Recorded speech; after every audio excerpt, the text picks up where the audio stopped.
After assessing the way this matter has been handled, it is our view that police has not been interested in the option of independent analysis of samples that Parliament and the family wanted.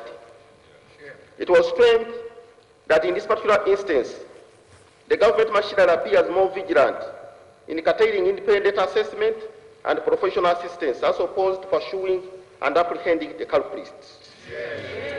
It is even surprising that police seems to have abandoned pursuit of the suspect culprits and is concentrating on harassing those who wanted the truth to come out. This makes the whole issue suspicious. Under the circumstances, a breakthrough in establishing credible cause of death is less likely. Accordingly, as a team mandated by Parliament and the family, we hereby formally withdraw from the investigations.